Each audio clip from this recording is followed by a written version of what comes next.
So what really makes the difference between them? What is the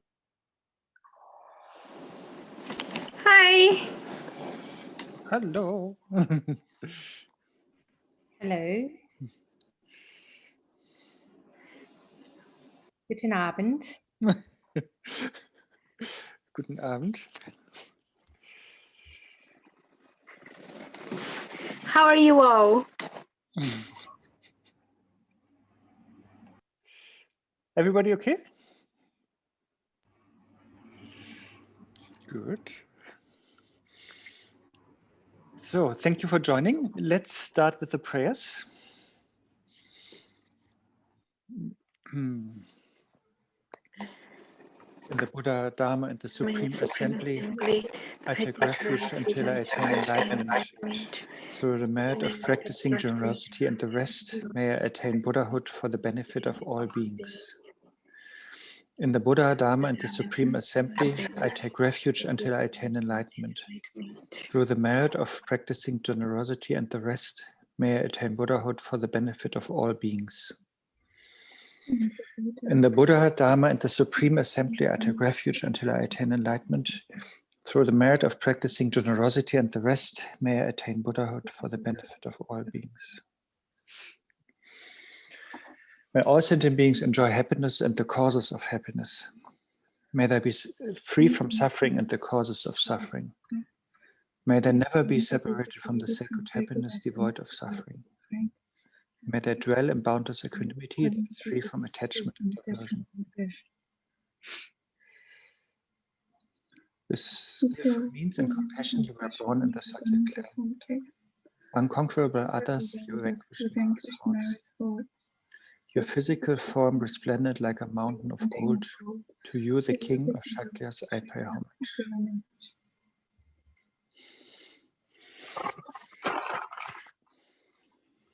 Good, I just mute those who don't speak. But you can always unmute yourself again. Good. So, welcome.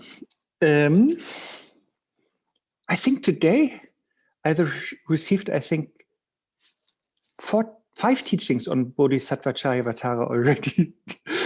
Today is a good Shantideva day. So on first chapter, second chapter, 5th chapter, and 9th chapter. And we are in the 6th chapter here. So I hope I don't mix anything up. Arne, are you starting the first chapter elsewhere with another group as well? No, I touched that already twice. I mean, with this group, I mean, we did that already. Which one, the first chapter you said? Well, you said that you did several teachings today. No, I received from different teachers. Okay. Oh. Is the first chapter being taught somewhere? Because I keep missing it. Today also that was more like a summary, like for half an hour. Yes, because Dotolko started the second chapter. First chapter, yeah. Even first chapter is like sort of easy, no, to read. It is like Khenzo Rinpoche says, that is it shows the benefit or profit of bodhicitta, so that that you really, we need, in the West, he says, we need to know the benefit of it, like what is in for me, that kind of thing, So that is shown in the beginning, in the first chapter, where Shantideva is, really praising bodhicitta so highly, and if we have, if we have that wish in our mind, like enlightening sentient beings or guiding them to enlightenment or wanting to attain enlightenment, that bodhicitta, that is the birth of Dharma, basically, that is how it is explained, because thanks to that we become bodhisattvas, thanks to that we become Buddhas, thanks to that we will teach the Dharma, and so this thought is so precious.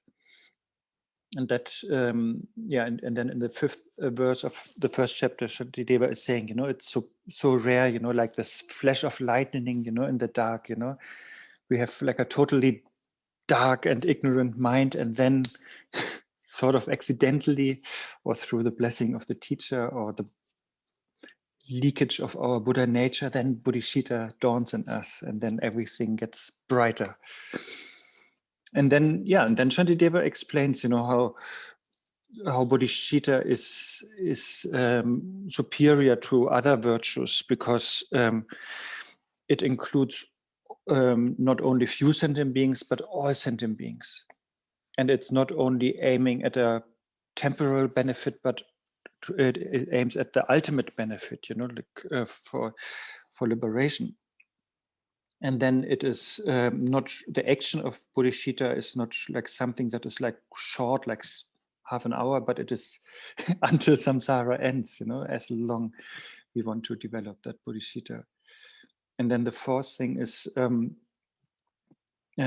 also the suffering that is removed is not like temporal, but it's forever. Like the example is, if you offer lunch to a couple of people, then there's a benefit, but it's only a short happiness that comes out of that. It's only for few people. It's not the ultimate benefit.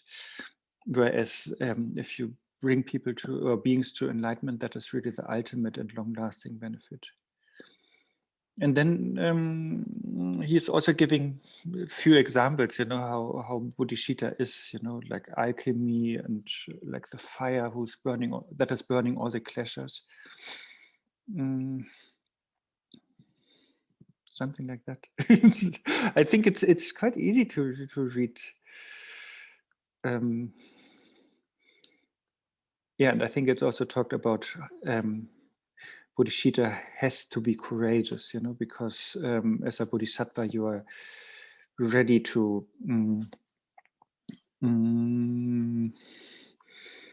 ready to appear in samsara again and again for the sake of sentient beings. And so you have to be fearless, even to go through suffering for them. You have to be fearless, because the sentient beings are infinite in numbers, and the suffering is infinite in number. And I think these are like the points that I mentioned in the 1st chapter, just to inspire us, to appreciate that we can develop bodhicitta. And that is what makes our life to a precious human life, I think. And there are some masters who say, that we really have bodhicitta is that we really mean it. That is very rare. Like many people talk about it, that is of course good. But then if somebody has really that concern, and cannot bear the suffering of others, that is so rare, and that somebody really from their heart wants to help others and therefore attain Buddhahood, that is also rare. Emilia, what did you want to say?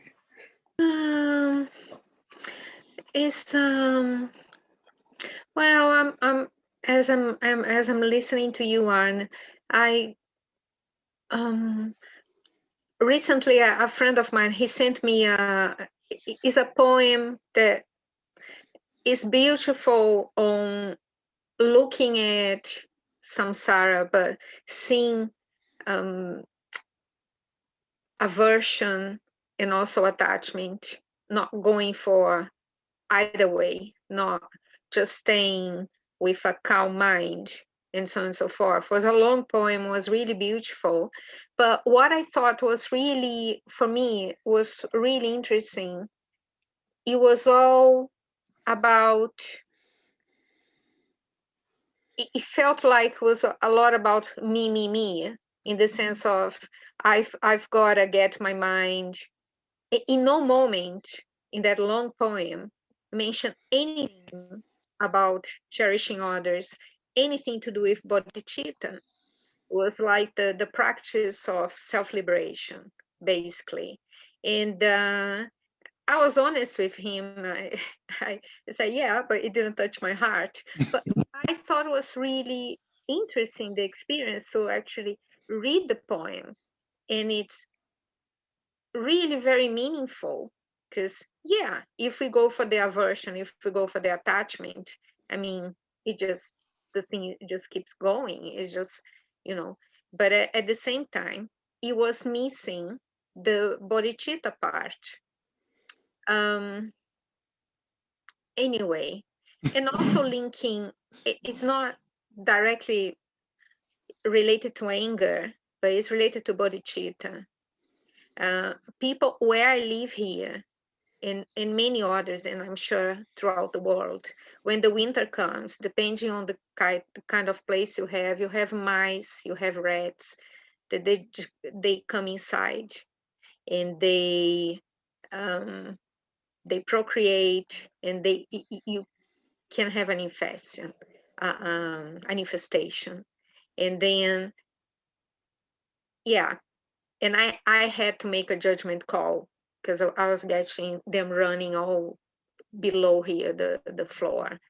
It was really massive and very painful. But then,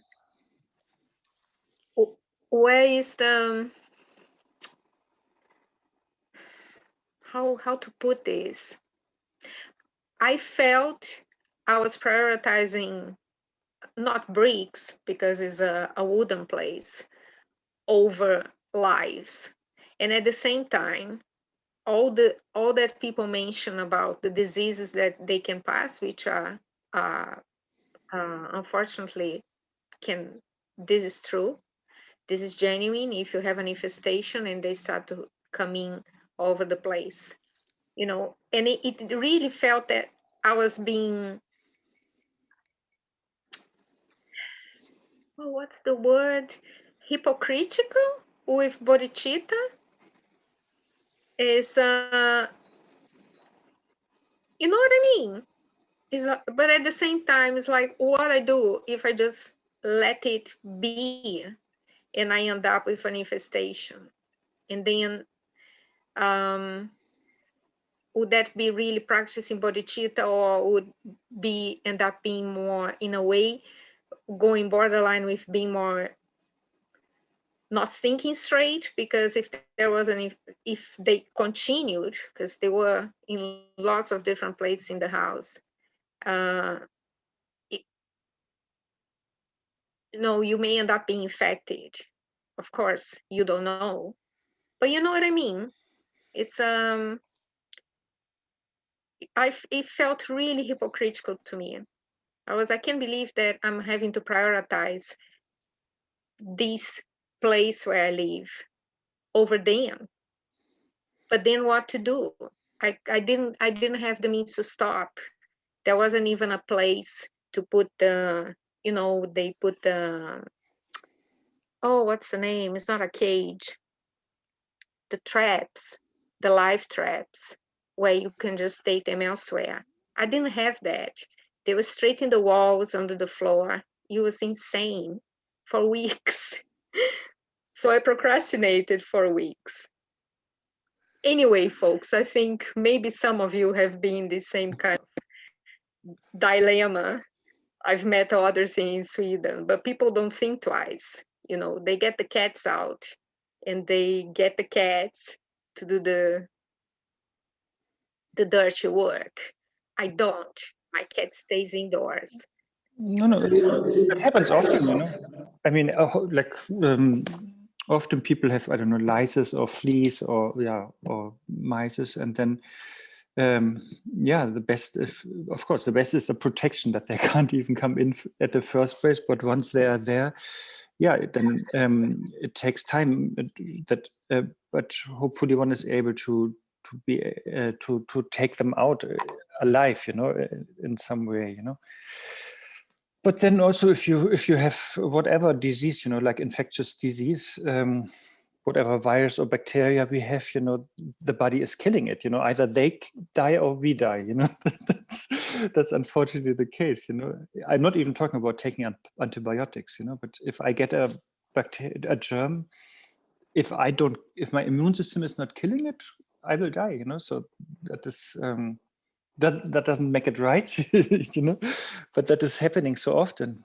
And if you work in as a doctor, then of course you have then even to give antibiotics and intentionally kill the parasites or germs. And you do that over then you, I don't know, you calculate and say, okay, that is a human being, and maybe this life is more precious. And also that human being, in that human being, so billions of bacteria are living, and so you can maybe justify it like that. But of course, it's always it's never an ideal decision, you know, because some rats might die on the way. Yeah, of course. Yeah. Okay, let's come to the text, okay? Because we are already in the 6th chapter, where Shantideva is, of course, talking about patience, and he's praising patience because the opposite, like anger or aversion or hatred or revenge or rage, is problematic and destroying so many good things in our mind, like our merit. It's harming us and others, karmically speaking, or just hurting the feelings of others. And also we become very restless and sleepless, and we become ugly when we're angry, you know, those very temporary side effects. But yeah, the biggest thing is, it destroys so many goodness in us, you know, so much merit, and therefore it destroys like future lives even, you know, because we destroy the merit that would have led to a great future life. And so therefore Shantideva is giving us many different tools how to deal with difficult situations. And to make it very obvious, he's often using the example of an enemy, you know, the enemy that is harming us and therefore putting us in a difficult situation or an unwanted situation, and then how to deal with that. And I guess we talked until verse 25, and Shantideva is introducing that the enemy who is harming us is not really doing that out of intention, you know, that they are not born, you know, to harm us, or they don't wake up in the morning and say, okay, today I will create a lot of difficulties, but that they are sort of don't have choice, but that they are overwhelmed by negative emotions. And then these negative emotions also don't decide to arise, but they arise through many different causes and conditions. So that is where we are at the moment, to see that, first of all, the enemy is not always bad, but it's just sometimes the anger is arising, and then the enemy has no control, but becomes an enemy and is harming us.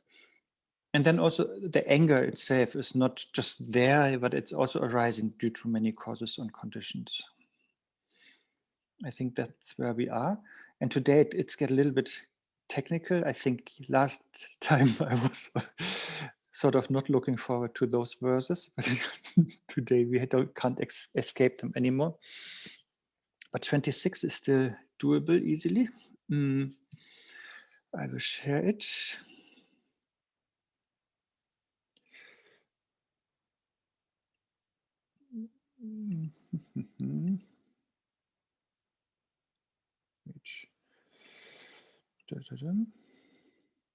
That's 26.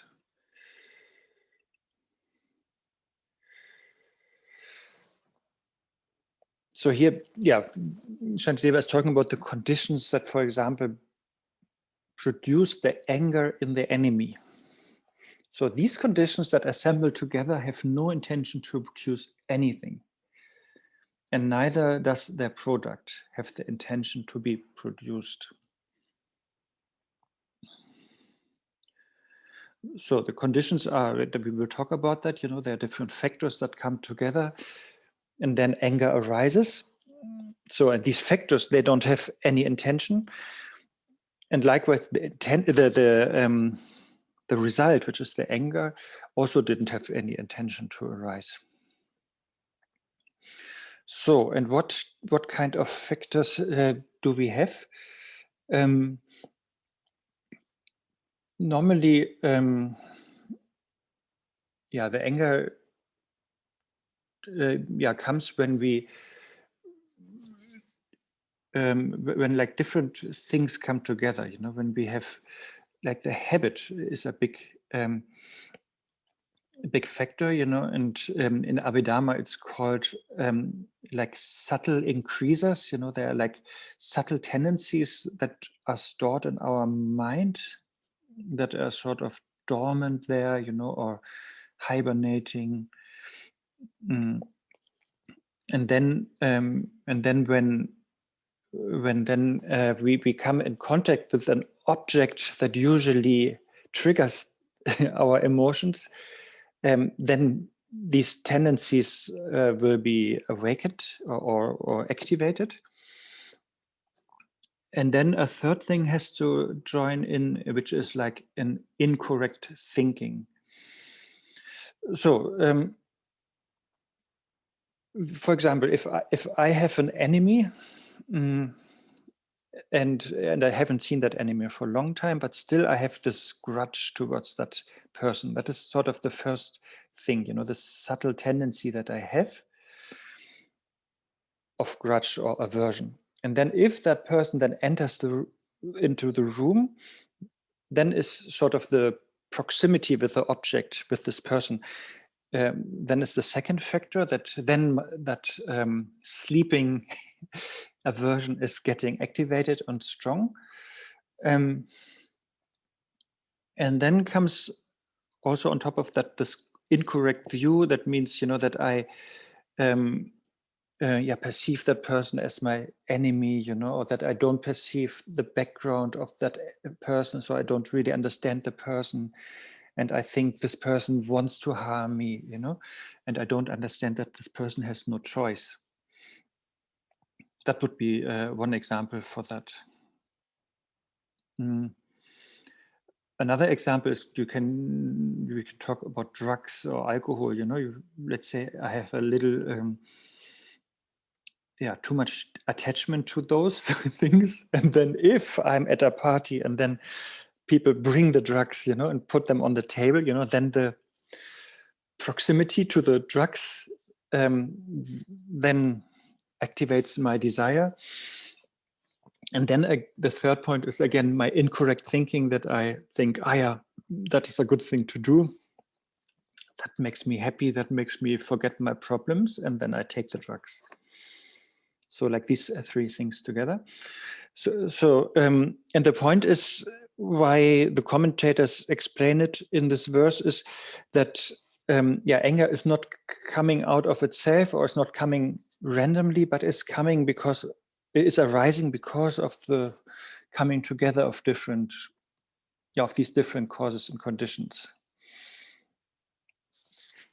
That is, I think, here the main main point. I don't know.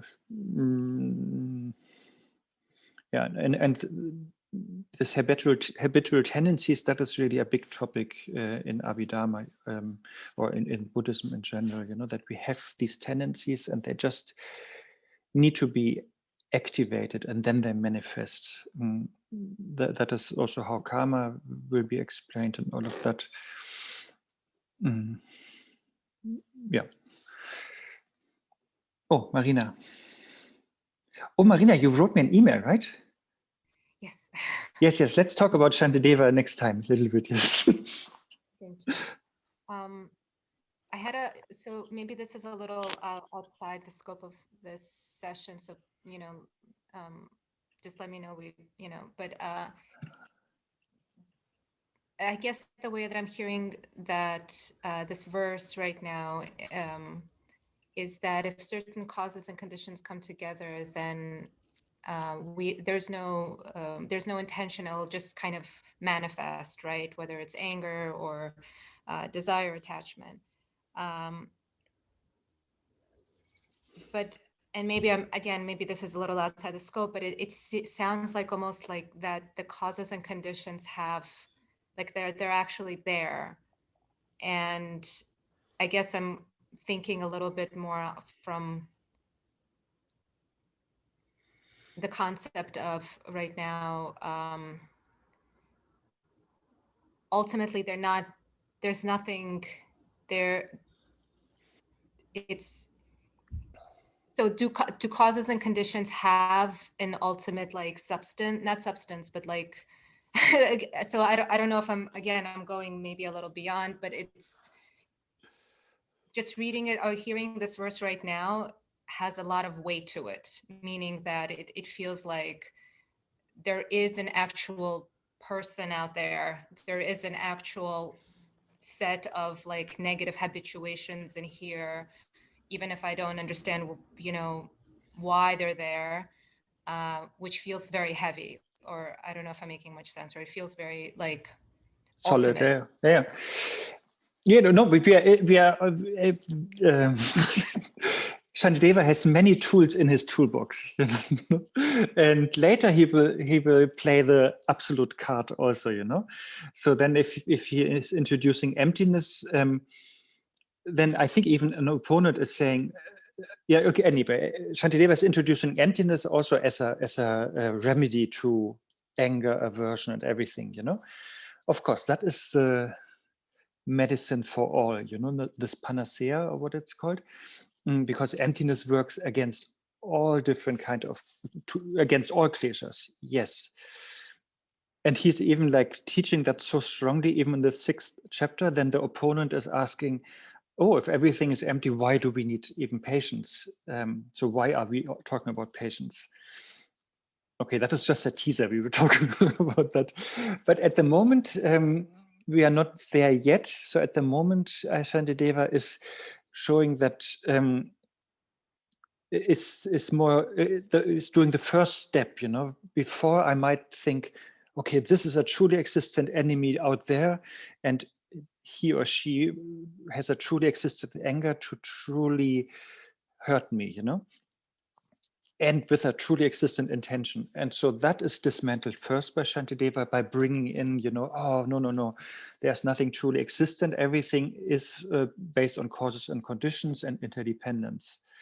It is already going in the direction of emptiness, but we are still on the relative side. That's why it's a little bit heavy-ish or solid. But of course, there is, from the absolute point of view, there's none of those. But also on the relative side, if I say I have like, what did I say? I have maybe like an addiction, I have a tendency of being addicted or desire.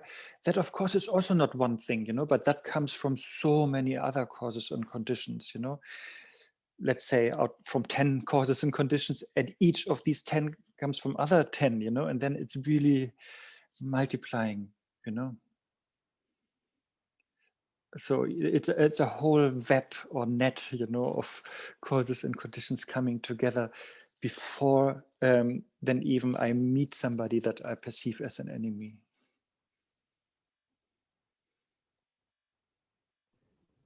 Thank you. Yeah, that was helpful. I think like, when I look at myself alone, I think sometimes it's amazing, that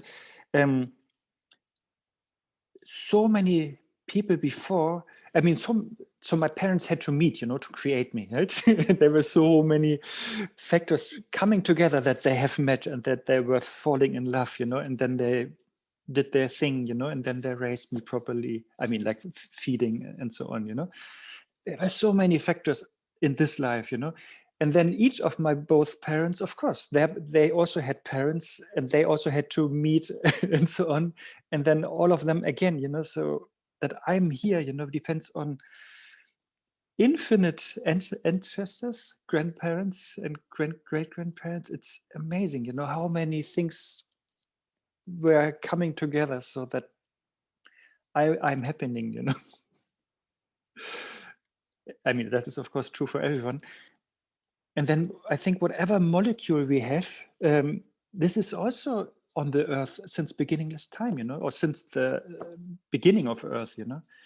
It's not something newly created, but it was in other animate things, beings, in other, you know, the atoms, or in inanimate things. You know, it's this is also we cannot trace it back. There's so many myriads of factors coming together just to create one body, you know. No. It just feels like, I guess, yeah, very vast. It feels like there's no control almost. Yes. You're basically just like a ball in a ping pong, I guess, or what are those games? Yeah, and then I'm not revealing my age here, but since a couple of decades, you know, I got oxygen all the time, you know. That is also a very important factor, you know. If just for 4 minutes I wouldn't have oxygen, I would have been dead already, you know. Just once for 4 minutes only, no. But no, I could always breathe, you know, like my 10 to 20 cycles per minute, you know, like, and my heart was beating all the time, you know, like 60, 70, 80 times per minute, you know. This is amazing, you know, how, what has to come together, you know, to be here now, you know.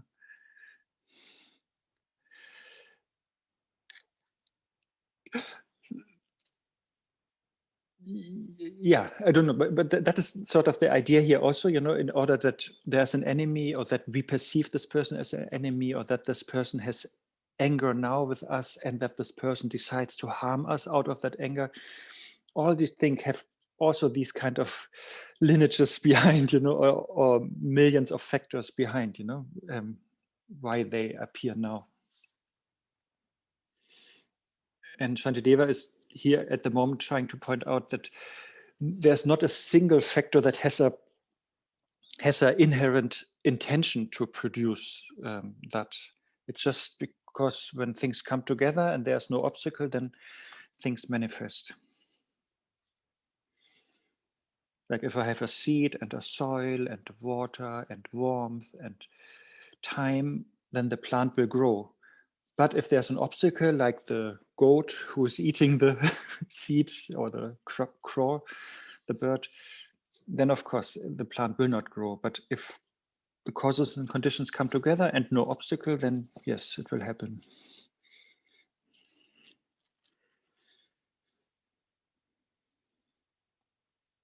Got it? Yeah. So we are still in at the moment in the relative thing, and now it becomes weird because now we then the Samkhyas. This is a non-Buddhist school which we will talk about more in the 9th chapter.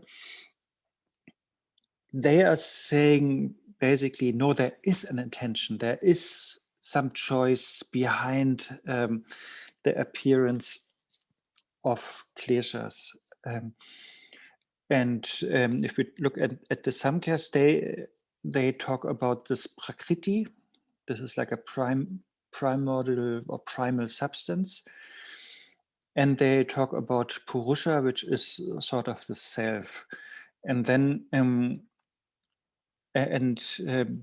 yeah, I think we can go into more details in the 9th chapter. But here the point is they understand these as the primordial substance. They perceive it as the cause for everything, you know, what happens. So also for the anger in our enemy. So there's some kind of modulation or interaction with the purusha, with the self, and then and that is, they say, intentionally happening. So therefore they say this primordial substance intentionally brings forth anger in the mind. So yeah, just we have to accept that this is apparently what they say. And then the problem is for Shantideva that they say this Purusha, this Prakriti, this primordial substance is, and now that is good to understand, because that is a very Madhyamika thing now. So they say this primordial substance that creates everything is permanent, it is independent, and it is singular. It's not compounded, you know. That is just, yeah, you just have to first accept that they say that. And this is the only thing that Shantideva is now attacking. So when they say, oh actually the anger in the enemy is not without choice, but it is based on this primordial substance, which is permanent, independent, and singular. It is sort of in a teamwork with the Purusha, with the self. It wants to create the anger. That is what is refuted here. And I think it would be helpful if we just go through these 3-4 verses in one go, and then we discuss. Okay.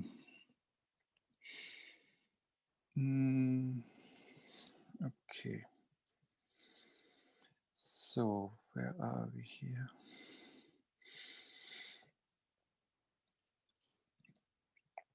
Yeah, so the main thing is have that in mind. You know, they think this is something that is truly existent. This is, so now we are talking really what Marina said, you know, like something heavy, you know, they are talking about something heavy, not compounded, independent, not influenceable, you know, by anything, truly existent, permanent.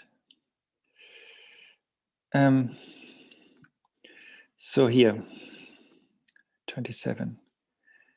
That which is asserted as primal substance and that which is imputed as a self, since they are unproduced, do not arise after having purposefully thought, I shall arise in order to cause harm.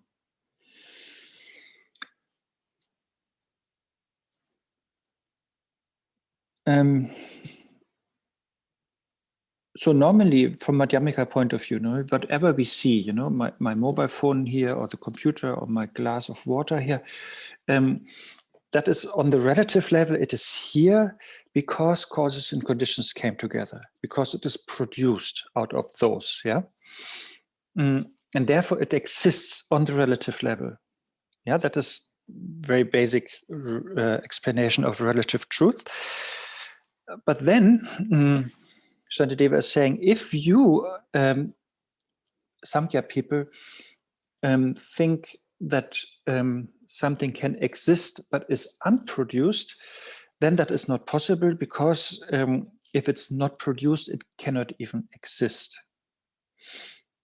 That is really as simple as that, you know. So in other words, Shantideva is comparing this primordial substance. If they say it is unproduced, then Shantideva is saying, okay, if it's unproduced, it cannot exist, and therefore he is comparing it to the classic example of a child of a barren woman. So a woman who is sterile cannot have a child, so the child is unproduced, so therefore it is not existent.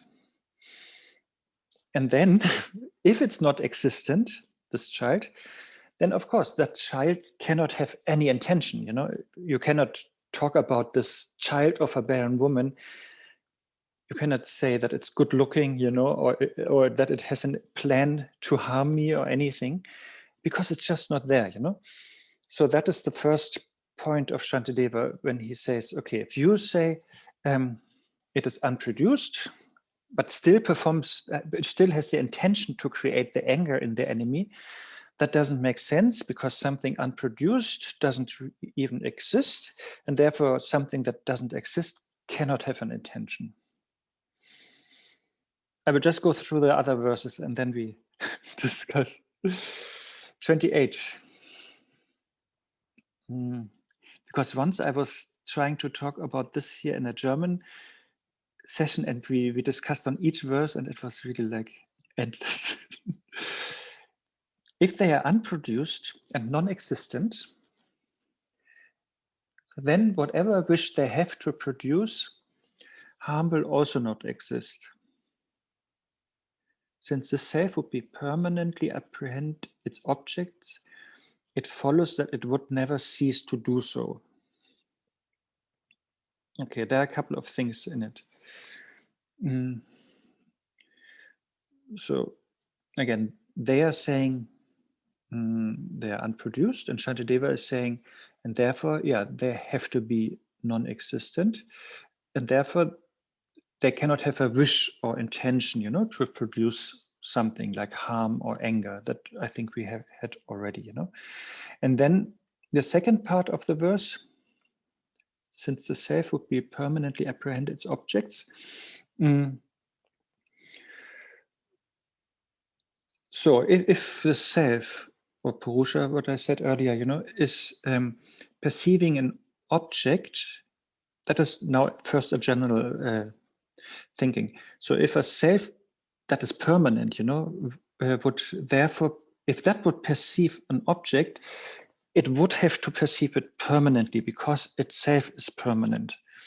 So therefore, it could only perceive that single one object and could never cease to do so. That's written here. So it would only fixate on one object, like anger, and never have any other object in mind. But that is, of course, not the case. You know, we can see our enemy sometimes is even happy, you know, it has no anger, you know. So that is, so the logic here is, I think the first half I said already in 27, and the second half here in 28 is, yeah, if there's a permanent perceiver, like the, let's say the self of the enemy, then, yeah, then that enemy would perceive whatever it perceives, it cannot change, you know, because change would be the opposite of permanence, you know, so therefore it cannot change the object of perception. It would permanently perceive anger only, or permanently perceive happiness only. But yeah, we know that is not the case. People have their moods, their swings, and so on. But you could then argue, if you see that the enemy is sometimes angry and sometimes not, so that already shows that the self of the enemy can perceive two different things, and therefore the self of the enemy cannot be permanent. Thank you for nodding, guys. That gives me courage to go on. I see Marina thinking hard. I hope it's not painful. Okay, then 29. Furthermore, if the self were permanent, it would clearly be devoid of action, just like space. So even if it met with other conditions, how could its unchanging nature be affected? So Shantideva is basically saying again, you know, what you talk about the self and so on being permanent and independent and singular, that doesn't make sense, because if something is permanent, then it cannot perform any action. If you studied Madhyamika, that is also how like a creator God is, or a permanent creator God is refuted. You know, it's totally the same logic. If the God is permanent, okay, that's fine. But then he or she cannot be the creator because creating is a verb apparently. So it is something in the context of time. So there is no creation, then there is creating, like the beginning of creating, and then there's the full creation, and then there's the end of the creation, you know. And so creating something is very much in the framework of time, and in the in the context of change. The God would be in the state of not creating the world, and then he or she would be in the state of creating the world. So there would be a change in the God. So therefore, from Buddha's point of view, the God can either be permanent and therefore totally inert, totally uncreative, or he or she can create stuff, but then he can't be permanent. So that is what is meant here in the first two lines. If the self would be permanent, like if the God would be permanent, then you cannot create anything. You cannot create anger, and like a space. Like you can table with a wood you can create something like a table. But with the space you cannot really create something. That's why space is here used as an example to show that there's no creation happening. And then the second half of 29. So even if it, the permanent self, met with outer conditions, how could its unchanging nature be affected? So Shantideva is just pointing out what the Samkhyas are saying. They're saying it's independent. And therefore, it means it is independent of any outer conditions or of any influence from outside. And therefore, if the Samkhyas say, okay, no, it doesn't matter. So therefore, nothing can really influence it. Nothing can affect it. So there cannot, there can also not be any outer condition like the primordial substance or anything that could affect the self to perceive the anger.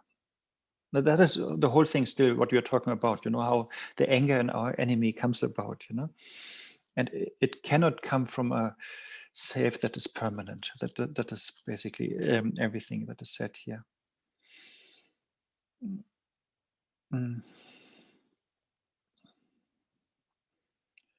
And also here space might be good as a good example. So if this self is like permanent and without action like the space, then also no condition can affect the space, right? We cannot throw paint in the space and by that paint the space. It's not working, or you cannot shoot in the space and create some damage. It's just, it is unaffected by any outer condition, like in these two examples, outer condition of paint or bullets. Okay, nearly done. 30. Even if when acted upon by other conditions, it remains as before, then what could actions do to it? Thus, if I say that this condition acts upon a permanent self, how could the two ever be related?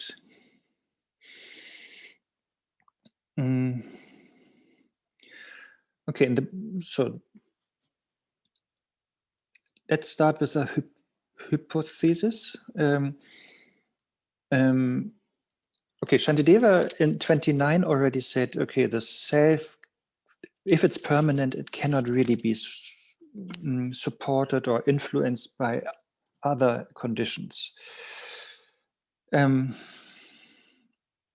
let's assume, theoretically that this is happening, so that the self, for whatever reason, can be influenced. But again, Shantideva is not believing that. But let's say it can be influenced, and therefore it can perform a function like producing anger in the enemy. So let's assume that. And then there are like, few points. And then Shantideva is saying, even if that would happen, yeah, a permanent self will still not change. It would not be influenced. It cannot be influenced, and it would still be permanent and therefore unchanged. It doesn't matter how many conditions you put onto it. And yeah, if it would change, then by outer conditions, then yes, of course, it's not a permanent self anymore, and therefore it would be an impermanent self, and therefore your thesis doesn't make sense. And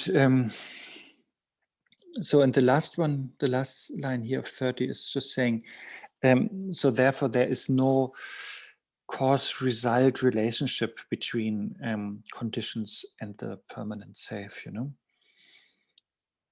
That is all.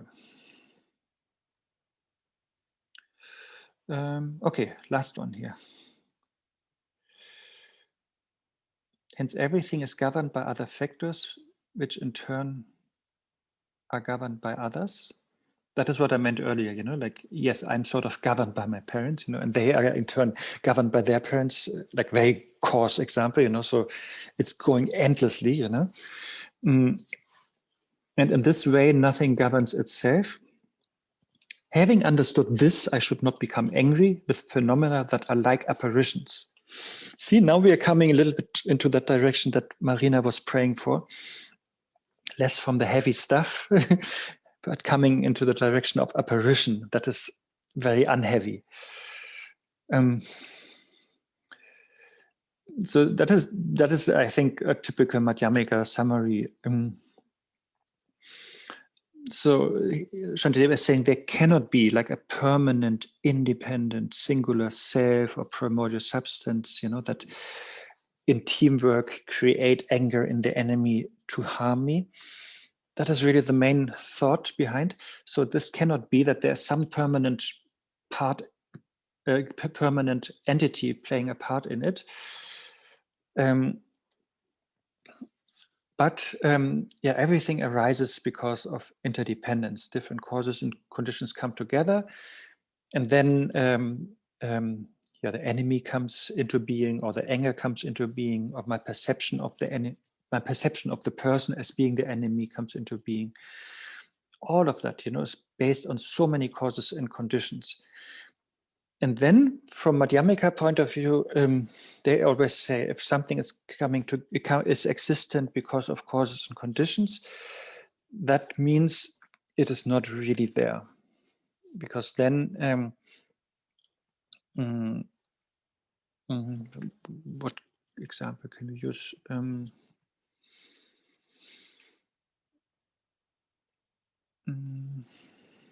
I think table is usually used, you only have 4 legs and a plate, but there's not really a table somewhere. You just have different parts coming together, and then if you look at one leg, that is of course not the table, but it's also not even a leg, because even that one leg is made out of different parts that are not one leg.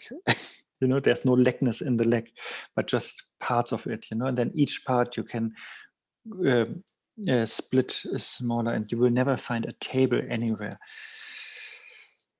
So so therefore what we call anger or enemy is not governed by itself. So it's not coming, not having any freedom or any choice to arise, but it just arises, when causes comes together, and that means yeah, it's just a display, that is where there is no solid reality. So it's on the relative level, it's appearing because of causes and conditions, but then on the absolute level, because it is dependent, therefore it is not truly existent, but it's empty. And then apparition is like a classical example, or rainbow, or dream, or mirage. Is an example for that, that something appears because of causes and conditions, but then at the same time, it's not really there.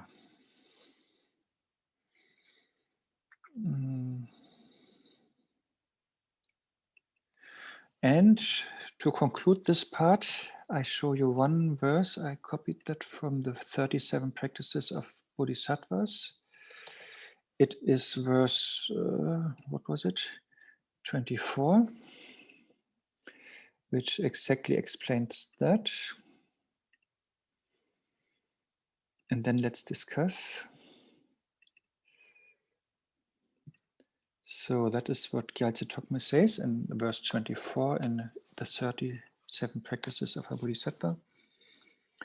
The various ills in our life that we suffer resemble the death of our son in a dream.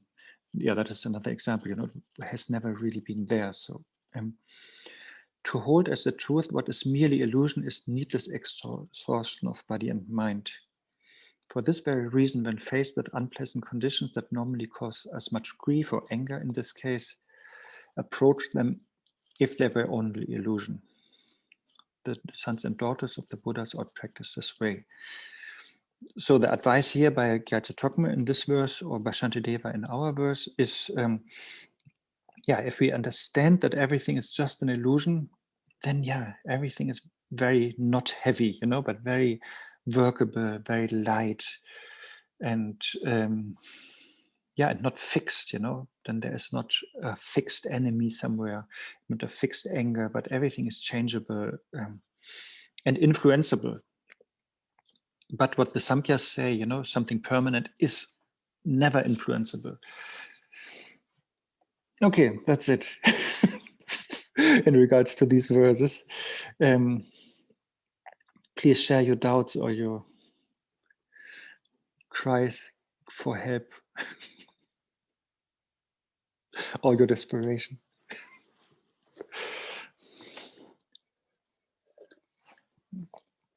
I don't know if you have Madhyamika background. It's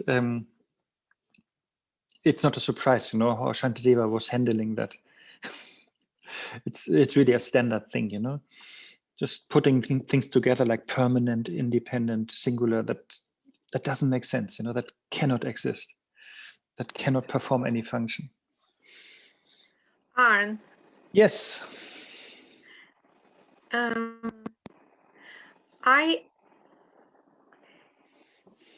Although the science we have is really regimental, that's the bottom line. But I thought it was really beautiful to see on verse 30, which is just going back to what science is about, which is to identify the cause and conditions, the cause and effect links. And of course, if there is a cause, it has to drive an effect. And Shantideva is saying, hey, if this one is permanent, there is absolutely no way there will be an effect. Yeah, It doesn't exist. So this outside conversation that would actually make a change to the permanent self is impossible. It's beautiful because, this is everything, the natural world, everything. It's got, if there is a link, this one will have an effect. So I thought it was very beautiful. And the other one, there was a scientist, actually His Holiness the Dalai Lama was very fond of him, David Bohm.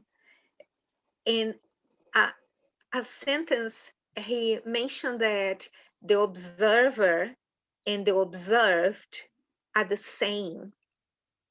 Okay. That is so, I think it's so Madhyamika. The observer and the observed are the same. Nothing exists outside my own mind. Although I want to believe that it does exist, that when I look at a table, it has an intrinsic existence. It doesn't. Whatever my perception is of that thing, which is called table, it doesn't go outside my own mind. So it came from a scientist. Actually, he was, in terms of the people, he was kind of pushed away. Anyway, but yes, I thought it was so much the verse 31. Yeah. Talking about a mirage and so on in the Vajrayana Sutra, lightning, mirage, and so on and so forth. Nothing goes outside our own minds. Even anger. If I feel angry and upset and whatever, it's not that the stuff just jumped on my lap, came from outside, and suddenly, oh, I have these solid things. No. it's not solid, it's not intrinsic. But when it happens, the thing is to actually to trigger. It's not solid. It doesn't exist independently. No, So- anyway, I thought it was very beautiful. I thought they were very, very clever. Yes. And regarding this observed and observer, that is also in Tibetan, there's this one word, nangwa. It means perception and it also means appearance, it means both, and that's really interesting. For them, it's so clear, that how it appears depends so much on my perception, and how I perceive stuff determines so much how it appears, like the beauty or the ugly lies in the eyes of the beholder, it's so up to us. And hence Vajrayana, pure perception, can work,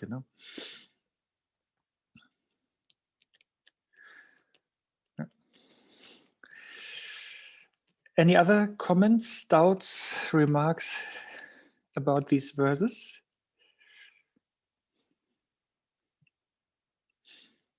If not, we continue. It's from now on, it's easy.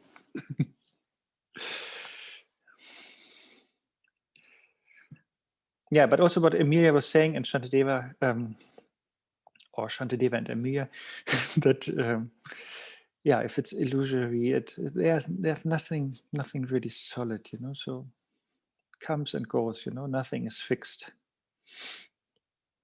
But yet it appears if the factors come together.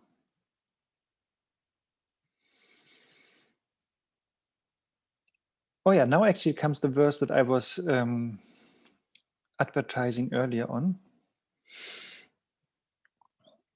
So here, when I was talking with Marina, I think I said, when we talk about emptiness, then or apparition here, then why then patience is even necessary if anger is an apparition or empty by nature, and patience is an apparition and empty by nature. So what's the big deal, Why not leave anger as it is without any antidote to it? That is what our doubt might be. That is also said here in 32. If everything is unreal, like an apparition, then who is there to restrain what anger? Yeah, so if I'm angry, that is not real, then I is also not real, of course. And then that is the doubt. And then Shantideva is answering. So basically, in the doubt, you would also say, therefore, yeah, patience is just not necessary. Restraint would be patient. Patience. And then Shantideva is basically saying first, yes, of course, you are right on the ultimate level. So he's saying, surely in this case, restraint would be inappropriate. So yes, if you are abiding in the ultimate nature of mind and things and phenomena, then there is no suffering, and then of course you don't need to do anything, because then you see the empty nature of anger, you see the empty nature of the antidote, which is patience, you see the empty nature of suffering, you see the empty nature of samsara and nirvana and all of that. So everything has that one taste. So therefore, no need to put some effort, no need to restrain yourself on the absolute level. But in case we are not there yet, it would not be inappropriate. So on the relative level, he's saying no. So in other words, it would be appropriate to practice patience or restraint, because conventionally I must maintain that independence upon restraining anger, the steam or stream maybe, right, of suffering is cut, severed. So again, on ultimate level, it is like like waking up from a dream, you know, like the example is, you know, let's say I dream I'm I don't know, a woman in Afghanistan, and I give birth to 3 kids, and then all of the 3 kids die in my dream, and then I wake up as Arne, you know. So after I gave birth in the dream, I was of course super happy, and then when they die in my dream, my 3 kids, then I'm of course super sad, you know. But then when I wake up, then that is sort of, I wake up to the absolute level. So then I know, oh, everything was a dream. The birth was not really there. The death was not really there. The happiness was not really having a base, you know, and my sadness didn't have any base. From the absolute level, yes. Therefore, from that level, I also don't need a remedy against my sadness, you know. I don't need to go to a therapist, you know, because the sadness was not really there. Here, you know, if the anger is not really there, of course, we don't need a remedy like patience. But in case you're not awake, you know, in case you don't realize the ultimate, then, if we are stuck on the relative level, that means if we are still in the dream and not knowing that we are dreaming, then everything looks and sounds and feels so real. And then, of course, we have happiness when we have 3 kids, and then we suffer when we lose them. And then we need an antidote against the suffering. So therefore, we need then patience against the suffering of anger. So therefore, on the absolute level, of course, no antidote is necessary. On the relative level, it is necessary, because if I don't remedy my relative anger, then it creates relative suffering, and I will have also the karmic result of anger that could even manifest as a relative hell realm, or just even more intense suffering. So therefore, on a relative level, that is just the principle of cause and effect. You know, anger leads to suffering, and therefore, on the relative level, we need to stop it. And that's why Buddha, who is awake, you know, who sees the absolute nature and who doesn't need an antidote to anything, but he knows that we are not seeing that, but that we are stuck on the relative level, and therefore he has to teach the relative methods also. You know, from his point, my point is, from his point of view, he doesn't need to teach those things because he's awake, you know. But he knows that we are not, and therefore he has to teach patience. Is that convincing? Let's assume that, as Shantideva was meaning or was saying that. Is that convincing?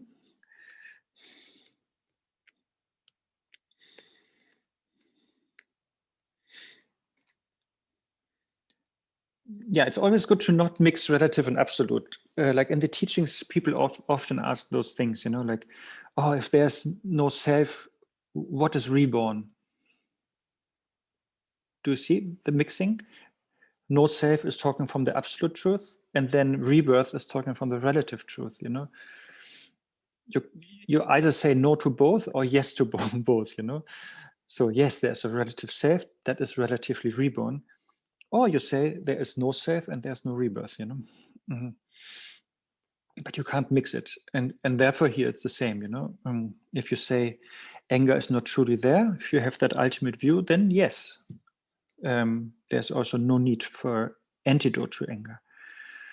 But as long as you believe in, as long as you are entangled in anger, you need an antidote that is untangling us.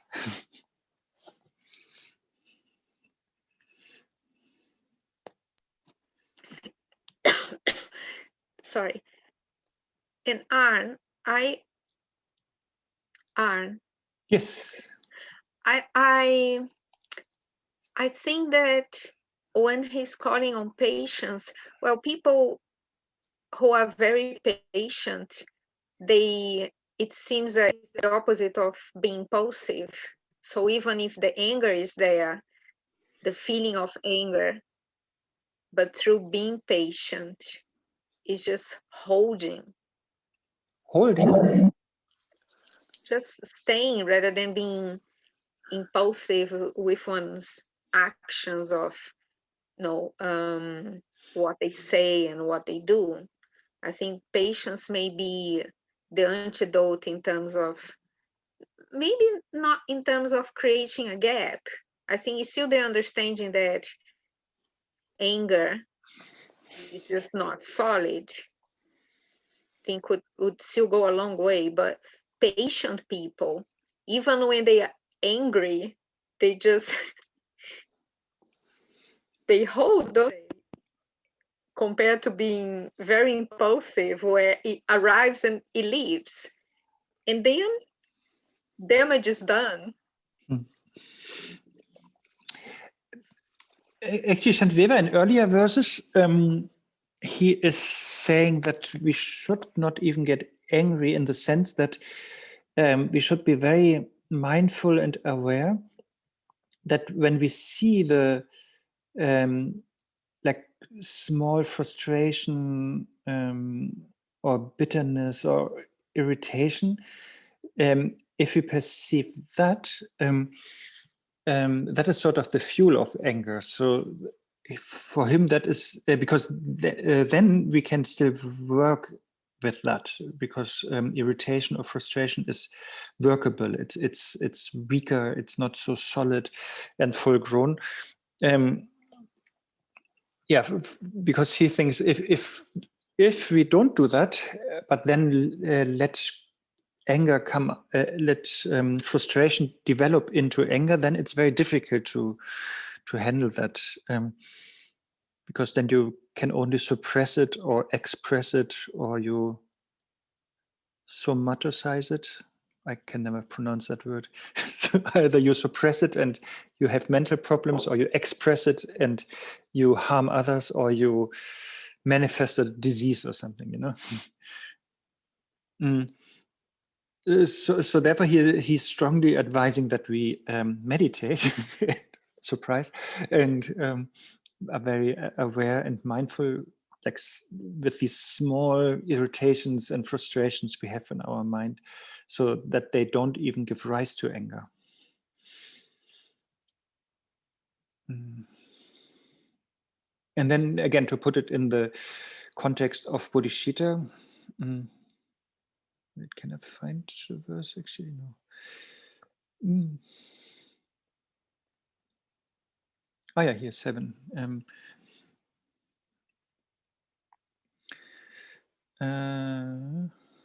Having found its fuel of mental unhappiness. So that is what I meant with irritation or frustration, in the prevention of what I wish for. So when we don't get what we want, and or that we get what we don't want, then if we have that frustration, you know, then anger increases or hatred increases, and that destroys us.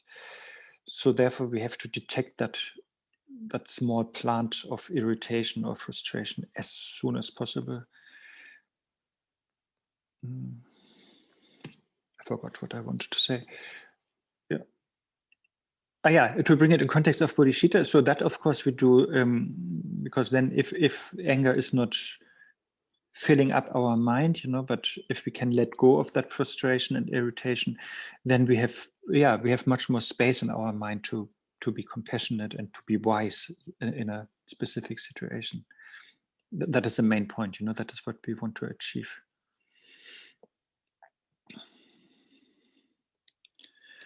But of course, what Emilia is saying, since often, at least for me, I'm not managing that, how I just said, you know, but I notice the anger when it's really there, and I don't notice the small starts of it.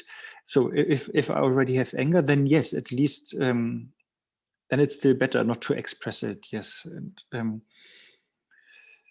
because we might hurt others, but of course we should also not suppress it, but we should find a way to maybe to bring it into a good direction, or to express it in a way like exercise or something, where there is nobody harmed.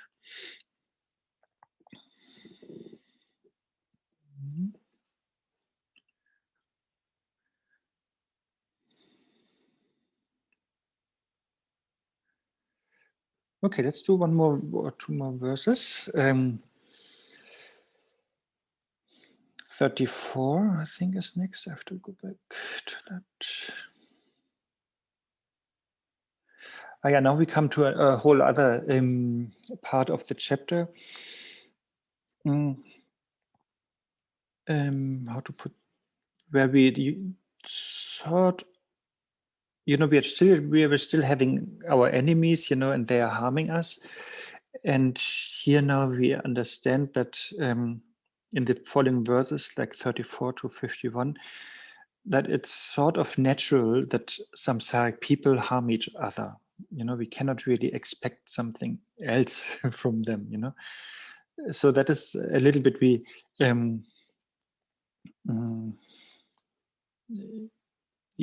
are not so shocked or surprised, if somebody is lying to us or using harsh words or is angry with us, because that is how samsaric people are, like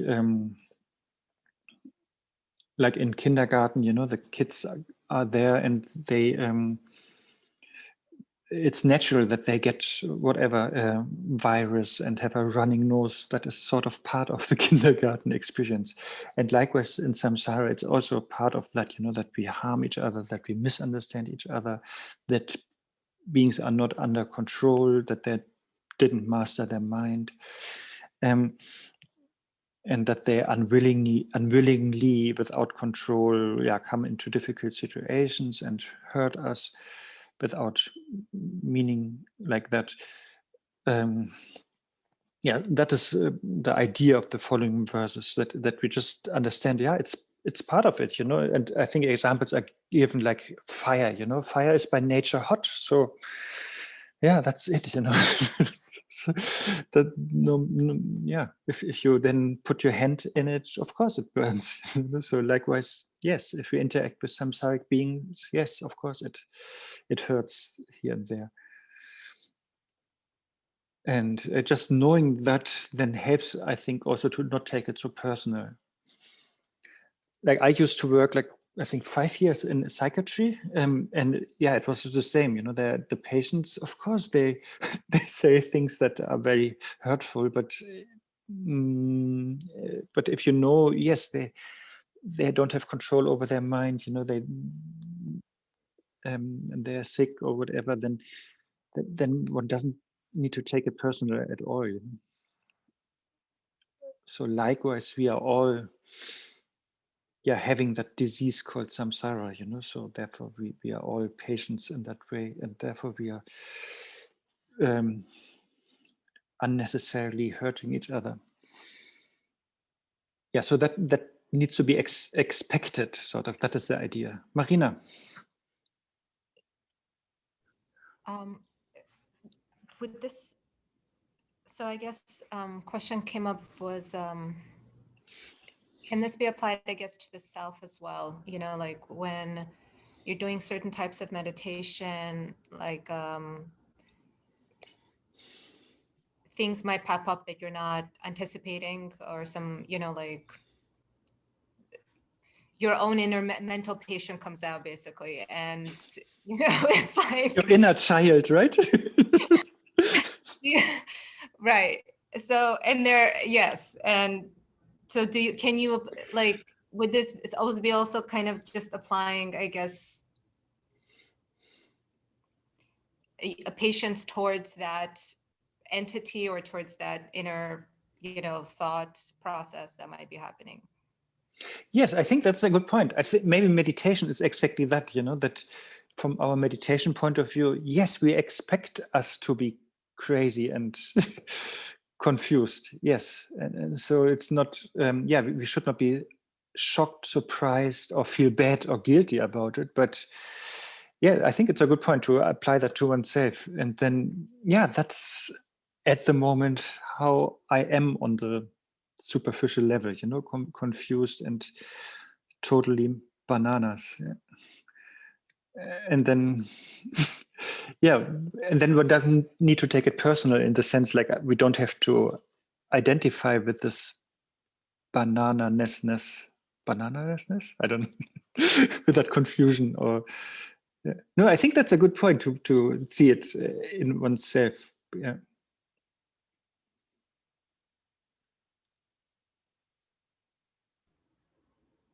Yeah, like I don't know, stupid example, but usually I can walk straight on a line, walk the line, right? That is Johnny Cash songs, right? I can walk on a line straight, but then if I drink a lot of alcohol, then I sort of expect that I can't do it, you know?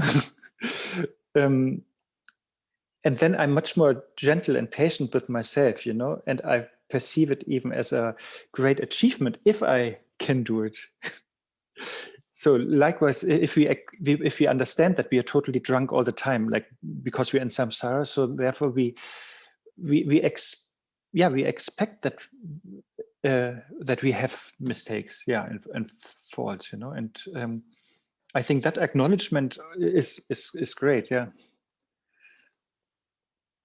And then also we don't have to be so hypocrite or pretentious in front of others. If we sort of agree, yes, we are. Of course, there are small differences, but yeah, we are sort of all in the same samsaric boat, I guess.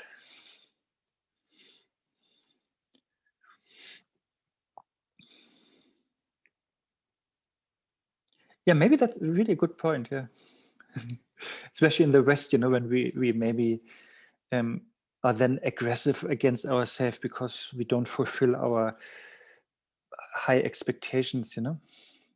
Because if we acknowledge that we are in samsara, that we are a patient, sort of, you know, then yeah, that lowers our expectations, you know, and that's more realistic. And then we have also less reason to be aggressive with ourselves, you know.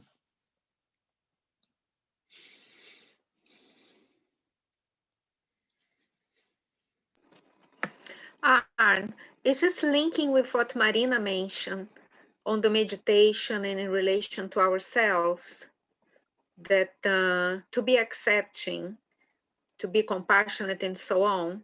And I really can't remember when was that. I was participating in a discussion, a group discussion, and people mentioned that maybe more in the West than in the East, that we tend to be, we think about compassion, love and compassion towards everyone else, and we exclude ourselves and really beat ourselves up for, you know, not being like pristine thoughts and awareness and all of it, really bad on ourselves, rather than understanding that when one is meditation on the four immeasurables and the praying and so on, we are to be included as well. So I think this links with what Marina is saying. Yeah, exactly. In meditation, if some stuff happens, so just be gentle. Yeah, I think the Dalai Lama, when he first came to the West, he was sort of surprised that people have this hatred against themselves. That was something he didn't hear before, you know. And yeah, and as you said, you know, I mean, it is never said, or it is maybe said, but usually we always say enlightenment for the benefit of all beings, or may all beings be happy and, you know, and have the causes of happiness, and may all beings be free from suffering. So of course we are part of all beings, but yes, we sort of forget that maybe. And yeah, patience is towards oneself is super important, and yeah, it doesn't work, you know. We cannot be gentle to others if we are very harsh with ourselves, you know. And I think sometimes people, they shout at themselves so much, like they would never do that to somebody else, you know, but to themselves, maybe there's a habit, or yeah, but of course one doesn't deserve that either, you know.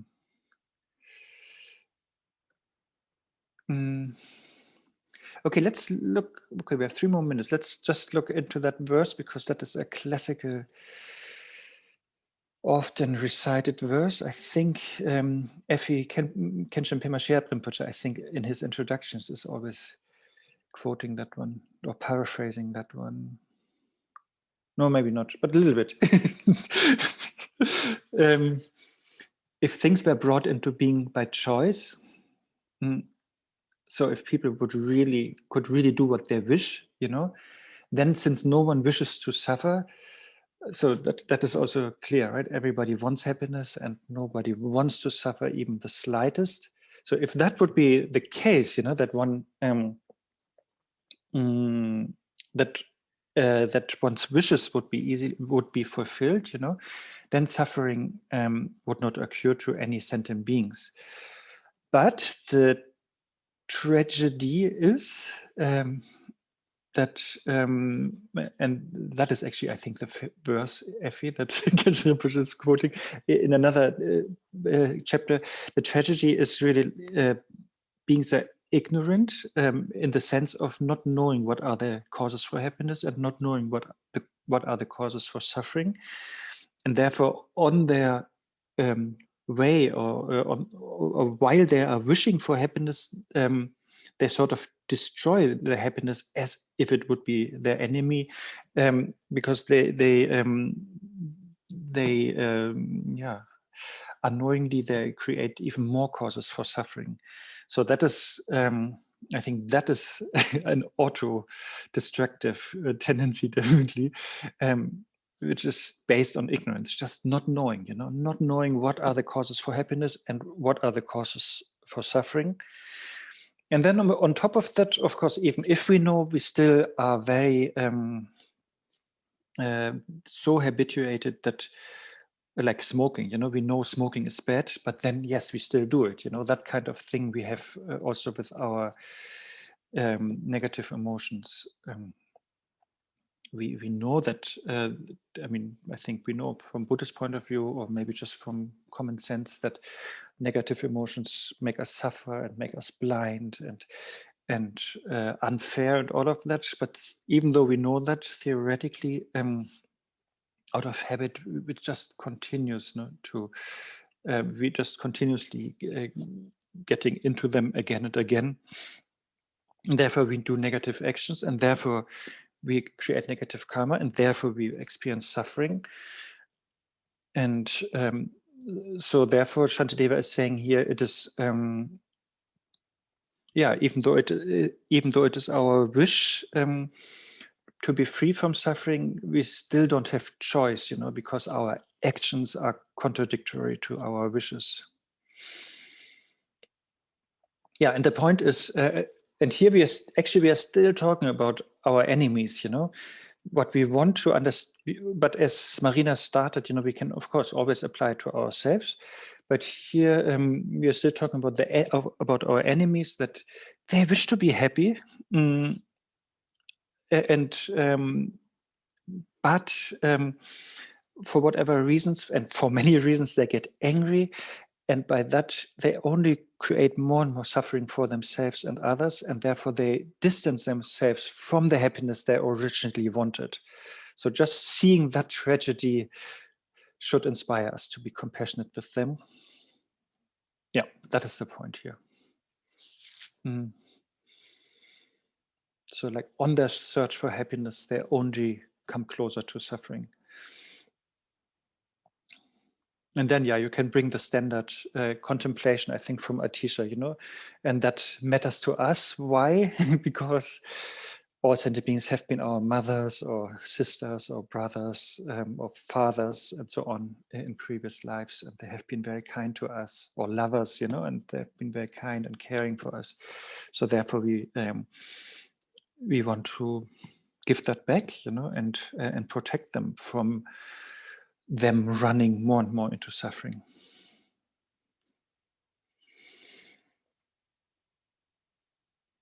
Okay, so bodhicitta is always our starting point and also our final point, I think. So thank you, guys. Oh yeah, today was Guru Rinpoche Day. I think I didn't mention Guru Pema Gyalpo, right, when he was a king, invited by Indra Bodhi, marrying the princess, I think. Yeah, so please remember Guru Rinpoche. And if you have time, next Sunday, I think we will meet. That is Longshenpa's anniversary. Okay, let's dedicate something.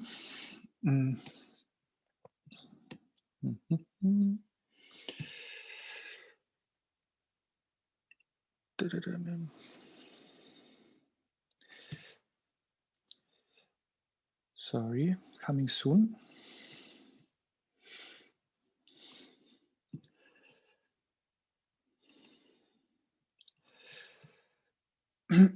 Here. Jon might know this prayer book.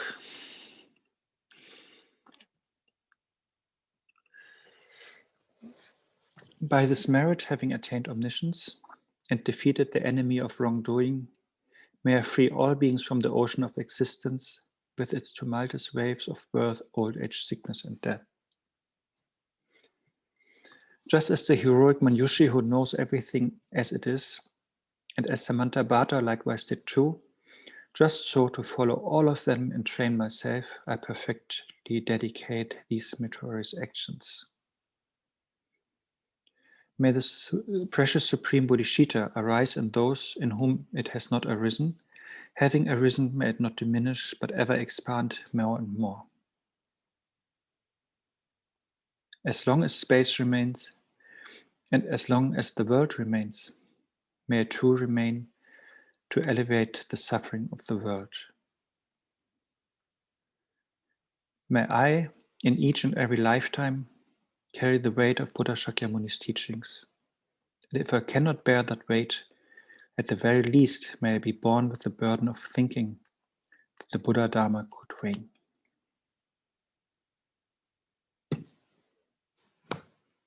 Thank you. Have a nice evening. Thank you so much. Thank you, Arne. Thank Ciao, you. everyone. See you next week. Thank you. Right. Bananas. Okay, thank you.